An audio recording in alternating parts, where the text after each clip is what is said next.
Greetings, humanity of planet Earth. We are anonymous. It is with severe reticence, hesitance and resistance that we send this message to you, the people of Baltimore, the people of the world, the little boys in blue, and the tyrannical powers in the government. In a sea of flooded messages, hasty reasoning, partial information and distracted attention, we are loath to say anything about the events that have erupted following the murder of Freddie Gray. Yes, we call it murder. The district attorney is more than welcome to charge the boys in Baltimore blue with negligent homicide or manslaughter, but the charges must be filed. The same is true across America, if we want to continue to call it America. Land of the free? Or home of the slave? Freddie Gray did not die to have his neighborhood ripped apart, and we, the members of the resistance, cannot condone the attacks against unrelated targets. Yes, we are sure that looting and burning a Walgreens in Ferguson, or a CVS in Baltimore was a crime of opportunity. But the real opportunity here is to address an overall failing of a corrupt system that includes big pharmaceutical companies' influence over the tyrannical powers that are in the government. The uprising, yes, we are sure that filling the streets in an uprising against injustice is the right thing to do, but ask yourselves, who are you angry with? Where is the injustice? Is what you are doing conducive to correcting that injustice? What we saw in Baltimore, the thousands that gathered peacefully, ignored by the corrupt corporate-paid mainstream media, in favor of the few hundred causing senseless damage, also served to correct the injustices. The little boys in blue exist to protect property and enforce laws. They have been trained by military forces, including those of the United States and Israel, not to pacify a situation, but to oppose it by any means necessary. The violence begets more violence. As drones rain missiles down in Pakistan, Afghanistan, Palestine, Syria, Libya, and Iraq, the number of insurgents increases. Likewise, as one American is killed every 8 hours by the little boys in blue here in the United States, we understand how you, too, can become an insurgent, when the unfortunate incident is brushed aside by the police, and you breaking a window, is violent.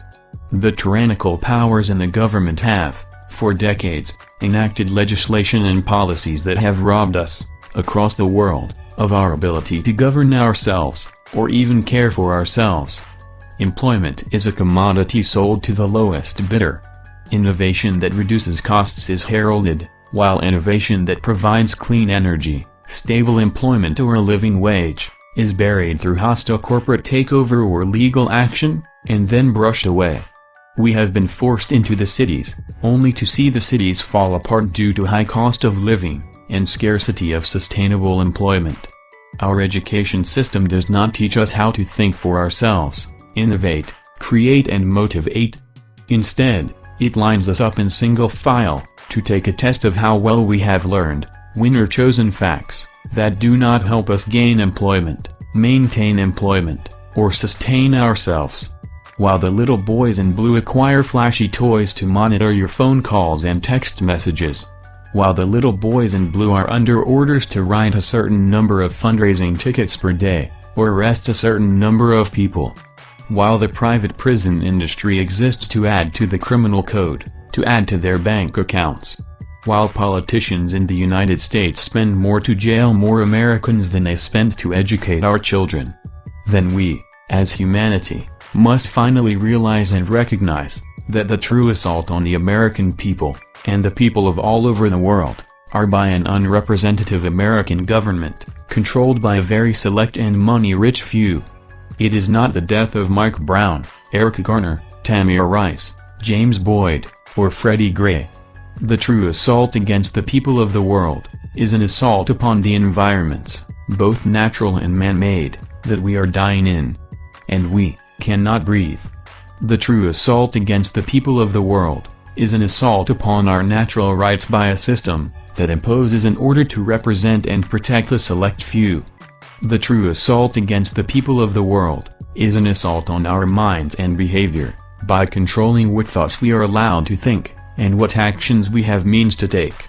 The true assault against the people of the world, is an assault on our very ability to live and provide for ourselves as free persons, living in peace and unity.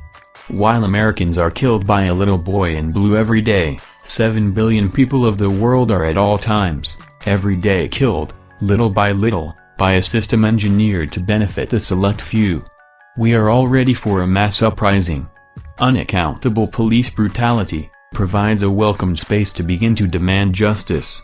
In the demand for justice, however, please keep in mind that this is not justice just for Freddie Gray and all who were murdered. This is justice for all of us, against a system that assaults us, through the food we eat, the corrupt corporate paid media that is thrust upon us, the air we breathe, the hollow statements of politicians, the devastation of our physical environment, for obsolete oil-based technologies, and the monopolization of a one-world economy.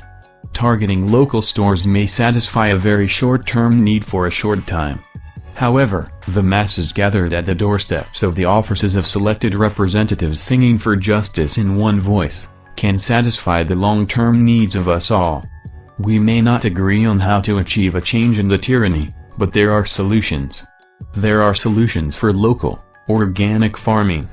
There are solutions for the free and open exchange of information. There are solutions for renewable energy. There are solutions for eliminating the systemic corruption of our governments. There are solutions for an obese criminal code.